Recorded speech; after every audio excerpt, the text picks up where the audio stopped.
Nadreen, आप सोचते होंगे कि हकीम साहब अक्सर ऐसी ग़िज़ाओं से भी परहेज़ का कहते हैं जो हलाल भी हैं और इंसानी सेहत के लिए अच्छी भी हैं।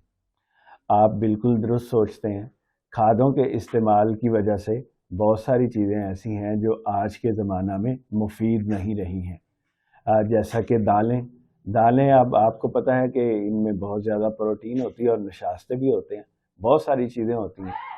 दालें इंसान की सेहत के लिए ज़रूरी भी हैं, मुफीद भी हैं, लेकिन आज आप दाल खाएंगे तो आपको आपका मैदा ख़राब होगा, आपको बेख़ाबी का मसला होगा, गैस, कब्ज़, इस तरह के मसाइल होंगे।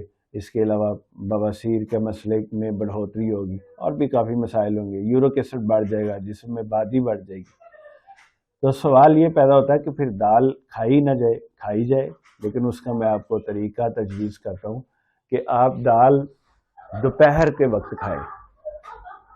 पहला उसूल ये रखें कि दाल एक वक्त खाएं, यानी दाल उतनी ही पकाएं कि एक वक्त में उसको इस्तेमाल कर लें। ताज़ा खाएं, दोपहर के वक्त पकाएं, दोपहर को खाएं, उसके साथ सलाद इस्तेमाल करें, अचार इस्तेमाल करें, जो भी आप हस्बे तमन्ना चीज़ें पसंद करते हैं उसके साथ ऐड करें।